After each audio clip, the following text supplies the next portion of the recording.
तो सभी बच्चों को मेरा जय हिंद। और मैं आपका दोस्त हवलदार चंदन पांडे।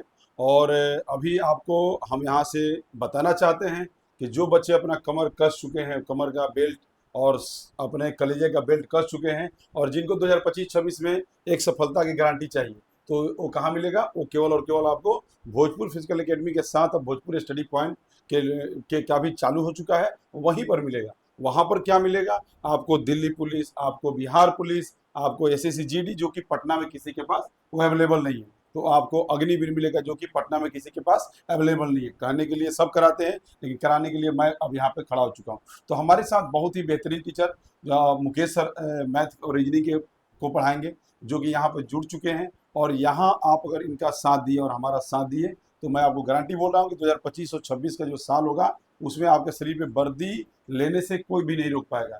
तो मुकेश सर, आपका बहुत बहुत स्वागत है हमारे भोजपुर स्टडी पॉइंट में। धन्यवाद सर। तो आज के इस क्लास में आप देखने वाले हैं कि एसएससी जीडी में मैथ और रीजनिंग कितने पूछे जाते हैं और उसका सिलेबस क्या है, मैथ और रीजनिंग का सिलेबस क्या है, इसके अकॉर्डिंग हम आपसे बात करने वाले हैं, इसको हम डिस्कस करने वाले हैं। और इसी के आधार पे हम लोग क्या करेंगे कि क्वेश्चन को सॉल्व करेंगे, चैप्टर वाइज हम लोग पढ़ेंगे। और इसके बाद क्या है कि बेसिक के आधार पर हम इसलिए बोल रहे हैं क्योंकि बेसिक पढ़ने के बाद जब आप क्वेश्चन लगाएंगे तो आपको मजा आ जाएगा। और हाँ, जितने क्वेश्चन मैथ और रीजनिंग से पूछे जाते हैं, एक भी क्वेश्चन आपका नहीं छूटना चाहिए, यह मेरा वादा रहता है आपसे। ठीक है, तो करना क्या है कि जितने भी प्रश्न पूछे जाते हैं उसमें मैथ और रीजनिंग अहम भूमिका निभाती है किसी भी एग्जाम के लिए, क्योंकि यह दो सब्जेक्ट जो ऐसा सब्जेक्ट है जिसमें 100% किया जा सकता है और इजीली किया जा सकता है बिना किसी डिप्रेशन टेंशन के।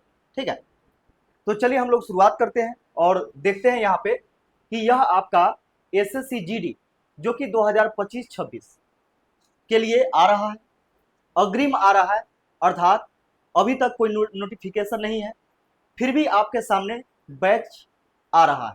इसका मेन मकसद क्या है? इसका मेन मकसद है कि आप सभी तमाम स्टूडेंट को, जितने लोग हमसे जुड़ेंगे, अर्थात भोजपुर फिजिकल एकेडमी या भोजपुर स्टडी पॉइंट के साथ जुड़ेंगे, हमारा एक ही मकसद है हम सभी का, यानी हमारे टीम का, कि आपको हम पहले से ही तैयारी करवाएं ताकि वैकेंसी देख करके जो बच्चे तैयारी करना स्टार्ट करते हैं उनसे आप आगे रहें। क्योंकि वैसे बहुत सारे स्टूडेंट होते हैं जो कि वैकेंसी आने के बाद, फॉर्म भरने के बाद वह तैयारी करते हैं और 1 से 2 महीना का समय मिलता है, उस समय में वह अच्छा तैयारी नहीं कर पाते हैं और फेल कर जाते हैं। तो उससे आपको बचाना मेरा मेन मकसद है कि आपको पहले से ही ऐसा तैयारी करवा दिया जाए कि बिना टेंशन डिप्रेशन के खुशहाल तरीके से आप क्या करें कि एग्जाम सेंटर में जाए और गर्दा मचा करके आ जाए। यानी आपका एक सीट फिक्स होना चाहिए, जो तन पर वर्दी का सपना है और मन में देशभक्ति है, उसका सपना पूरा होना चाहिए। तो चलिए हम लोग यहाँ पे शुरुआत करते हैं और देखते हैं कि आखिर इसका सिलेबस क्या है। इस बैच का नाम होगा सारथी बैच। जो बैच आपके सामने आने वाला है उसका नाम है सारथी बैच। और सबसे पहले हम लोग सिलेबस डिस्कस करेंगे। तो चलिए यहाँ पे देखिएगा कि इसका सिलेबस क्या है। मैथ और रीजनिंग दोनों का सिलेबस हम लोग डिस्कस करेंगे। तो चलिए यहाँ पे आप देखेंगे, सबसे पहले आप यहाँ पे देखिएगा तो आपको यहाँ पे जानकारी मिलेगी। देखिए कि एसएससी जीडी का जो सिलेबस है मैथ का, इसमें आप देखेंगे कि मैथ में 20 क्वेश्चन रहता है। सबसे पहले नंबर ऑफ क्वेश्चन कितना होता है टोटल? तो टोटल आपका 80 क्वेश्चन होता है, जिसमें यहाँ पे बांटा गया है। यहाँ पे फुल सिलेबस का डिस्कशन यहाँ पे होने वाला है कि आपका कौन कौन से सब्जेक्ट यहाँ पे पूछे जाते हैं और कौन कौन से सब्जेक्ट से कितने क्वेश्चन पूछे जाते हैं। तो चलिए यहाँ पे देखिएगा कि सबसे पहले यहाँ पे आपका मैथ है। मैथ जो कि 20 क्वेश्चन पूछे जाते हैं और प्रत्येक क्वेश्चन 2 अंकों का होता है, यानी 2 मार्क्स का होता है, अर्थात यह 40 मार्क्स का 20 क्वेश्चन होगा। ठीक है, इसके बाद देखिए रीजनिंग का जो है वह है आपका 20 क्वेश्चन, ये भी आपका 2 मार्क्स का होता है, यानी ईच क्वेश्चन 2 मार्क्स के होते हैं। ठीक है, तो यहाँ पे देखिए ये भी हमारा 40 मार्क्स का हो जाएगा। इसके बाद जीके जीएस और करंट से जो क्वेश्चन पूछे जाते हैं यह आपका 20 क्वेश्चन होता है। 20 क्वेश्चन ये भी 2-2 अंकों का है, अर्थात 40 अंक का आपका यह प्रश्न होगा। इसके बाद देखिए हिंदी या इंग्लिश, यहाँ पे समझिएगा बहुत सारे विद्यार्थी इसमें कंफ्यूज कर जाते हैं और सोचने लगते हैं कि एसएससी जीडी हमसे हो ही नहीं सकता है। क्यों? क्योंकि वैसे व्यक्ति पहले से, वैसे स्टूडेंट पहले से डर जाते हैं जो बिल्कुल नए हैं और उनको लगता है क्या कि इंग्लिश पूछा जाता है, इंग्लिश तो मेरा कमजोर है। तो नहीं, आप इंग्लिश या हिंदी दोनों में से कोई चुन सकते हैं। यानी हिंदी आपका अच्छा है, इंग्लिश कमजोर है, तो हिंदी ग्रामर पढ़िए, हिंदी से रिलेटेड कोई भी चीज पढ़िए और वहां पे आप हिंदी चुनिए, ठीक है। हिंदी का प्रश्न पत्र आपको मिलेगा। वही चीज अगर इंग्लिश ग्रामर आपका मजबूत है, इंग्लिश मजबूत है, तो आप इंग्लिश चुन सकते हैं। तो यहाँ पे 20 क्वेश्चन या तो हिंदी चुने हैं तो हिंदी का ही आएगा, इंग्लिश चुनिएगा तो इंग्लिश का आएगा, ठीक है। तो यहाँ पे देखिएगा कि इसमें भी आपका 20 क्वेश्चन होता है, ईच क्वेश्चन 2 मार्क्स के होते हैं, अर्थात 40 मार्क्स का आपका ये भी सब्जेक्ट होता है, ठीक है। तो टोटल आप देखें 20, 20 40, 20 60 और 20 80, यानी 80 क्वेश्चन का आपका टोटल एग्जाम लिया जाता है। चलिए यहाँ पे देखिएगा कि ये चीज हम पहले बता दिए हैं कि टोटल आपका 80 क्वेश्चन होता है, प्रत्येक क्वेश्चन 2 अंकों का होता है, अर्थात 160 अंक का एग्जाम लिया जाता है। इसका हाँ निगेटिव मार्किंग होते हैं इसमें बिहार पुलिस वाली बात नहीं है, इसमें आपको निगेटिव मार्किंग से गुजरना पड़ेगा और इसमें आपको 0.25 अर्थात 1/4 निगेटिव होता है। तो ज्यादा टेंशन लेने की जरूरत नहीं है, यानी बहुत ही इजी, अगर इस धरती पर सबसे इजी कोई एग्जाम है ना तो वह आपका एसएससी जीडी का है, ठीक है। और इसमें आप 100% सिक्योर रहिए कि आपका रिजल्ट बनेगा तो बनेगा, बस आपका हाइट वेट जो होता है वो सही रहना चाहिए, ठीक है, उसके अकॉर्डिंग।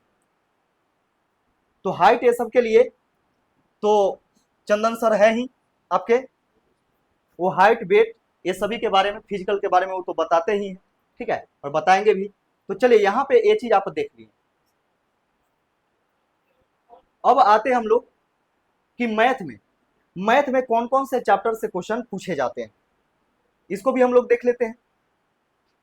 तो यहाँ पे आप देखेंगे कि मैथ से जो क्वेश्चन पूछा जाता है वह आपका नंबर सिस्टम यानी संख्या पद्धति, दूसरा है square, square root, cube, cube root यानी वर्ग, वर्गमूल, घन, घनमूल से। इसके बाद देखिएगा कि सर्ट्स एंड इंडिसेस, इसके बाद fraction, simplification, ratio and proportion, age relation, LCM and HCF, इसका time and work, pipe and cistern. इसके बाद आगे हम लोग देखते हैं, आगे देखिएगा कि इसके बाद है आपका पार्टनरशिप से क्वेश्चन पूछे जाते हैं। इसके बाद देखिए कि मिक्सचर एंड एलिगेशन से क्वेश्चन पूछे जाते हैं, एवरेज से क्वेश्चन पूछे जाते हैं। इसके बाद परसेंटेज से क्वेश्चन पूछे जाते हैं, profit and loss, discount, simple interest, compound interest, time, speed and distance, train, boat and stream और मेंसुरेशन।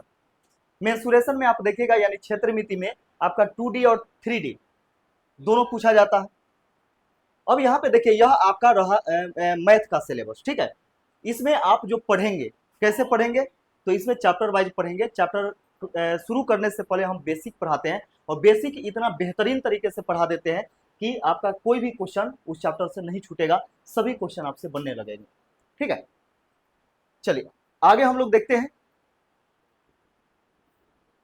और समय समय पर आप लोग का टेस्ट भी होते रहेगा, यानी चैप्टर वाइज भी टेस्ट का व्यवस्था करवाया जाएगा। इसके बाद मिसलेनियस भी टेस्ट का व्यवस्था करवाया जाएगा, यानी हर प्रकार से आपको इस तरीके से तैयारी करवाना है कि आप मेरिट तक के न छटे, यानी शुरू से लेकर के और अंतिम तक, रिटन से लेकर के फिजिकल से लेकर के, यानी मेरिट तक आपको पहुंचाने का यहाँ पे भोजपुर फिजिकल और भोजपुर स्टडी पॉइंट, ये दोनों आपके साथ तात्पर्य है अपने पूरे टीम को लेकर के। और देखिएगा कि आपका जो वर्दी का सपना है वो पूरा होगा, क्योंकि यहाँ पे वर्दी के लिए ही तैयारी करवाया जाता है। तो चलिए, तो यहाँ पे देखिएगा कि आगे है आपका रीजनिंग का सिलेबस क्या है। तो रीजनिंग का सिलेबस देखेंगे आप कि कोडिंग डिकोडिंग यानी संकेत बद्धता। तो कोडिंग डिकोडिंग से क्वेश्चन पूछे जाते हैं। इसके बाद आप देखेंगे कि क्लॉक से क्वेश्चन पूछे जाते हैं, कैलेंडर से क्वेश्चन पूछे जाते हैं, ब्लड रिलेशन से पूछे जाते हैं, वेन डायग्राम से पूछे जाते हैं, रैंकिंग, इसके बाद काउंटिंग ऑफ फिगर्स, जैसे में आप काउंट करते हैं, त्रिभुज गिनते हैं या फिर चतुर्भुज गिनते हैं, यानी ये सब काउंट करने के लिए आपको आता है। ठीक है, इसका देखिएगा एनालॉजी। एनालॉजी यानी इसमें आता है, एनालॉजी में नंबर से भी रिलेटेड आता है, लेटर से भी रिलेटेड आता है और फिगर से भी रिलेटेड आता है। इसका देखिएगा कि अल्फाबेटिकल, ये भी आपका लेटर नंबर से रिलेटेड क्वेश्चन पूछे जाते हैं और फिगर से संबंधित। ठीक है, चलिए अगला देखिएगा कि आपका क्या है कि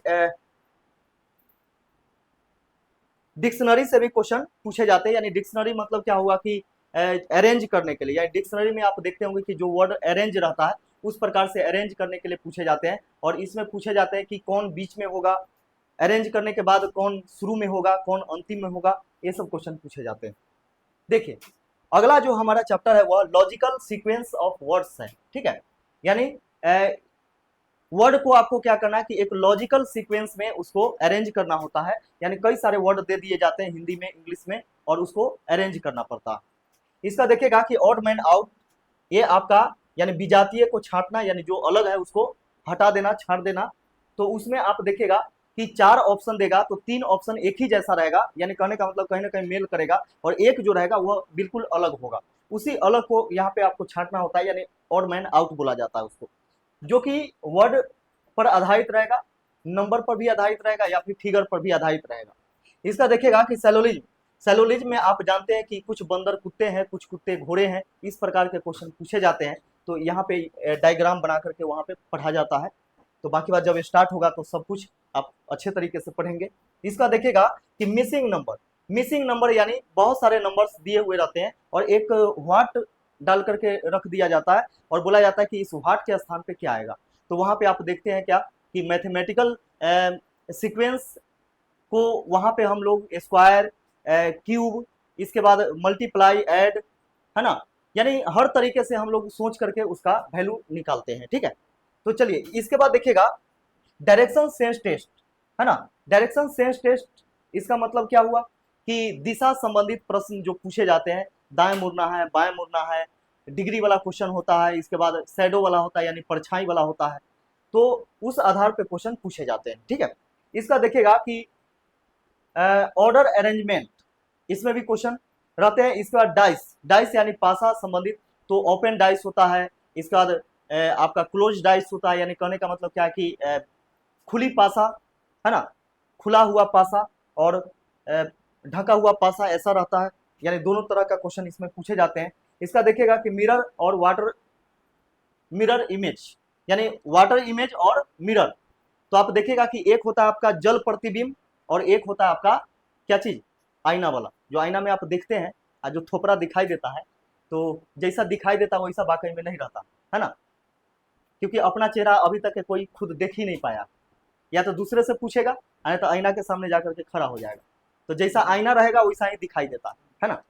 तो चलिए देखिए, इसके बाद देखिएगा यहाँ पे कि मैथमेटिकल सीक्वेंस, या फिर इसी को हम बोल सकते हैं क्या, मैथमेटिकल ऑपरेशंस। ठीक है, तो इसके आधार पर क्वेश्चन पूछे जाते हैं। यहाँ पे बोर्ड मास का अच्छा खासा यूज होता है। ठीक है, तो यहाँ पे देखिए अगला जो हमारा चैप्टर है वह सिटिंग अरेंजमेंट का, सिटिंग अरेंजमेंट से भी क्वेश्चन पूछे जाते हैं, अरेंज करना, अर्थात यहाँ पे नाम से ही पता चलता है कि ये कई सारे लोगों को हमें क्या करना है कि अरेंज करना है, यानी उसको सीट पर बैठाना है और आप भोज भात खिलाते हैं लोगों को बैठा करके। अभी ना बफेट सिस्टम आ गया, पहले तो लोग कतार में ऐसे बैठ करके खाता था, इसके बाद फिर टेबल के चारों तरफ बैठ करके खाने लगा, बस वैसा ही बैठा देना है, अब भोज खिला देना है।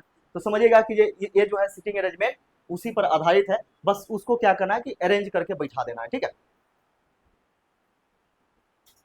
बाकी बात यह आप सभी का सिलेबस था, इसी सिलेबस के अकॉर्डिंग आपको तैयारी करवाया जाएगा और वर्दी का जो मिशन है यानी मिशन वर्दी वो आपको प्राप्त होगी और पूरे टीम पूरे ईमानदारी निष्ठा के साथ आपके साथ डटे हुए रहेगा, जुड़े हुए रहेगा। बस आपको यह देखना है और आपको यह करना है कि आप हम आपके लिए इतना मेहनत करते हैं, आप अपने लिए कितना मेहनत करते हैं वह आपके ऊपर निर्भर करेगा। ठीक है, तो चलिए जय हिंद, फिर मिलते हैं किसी अन्य क्लास में।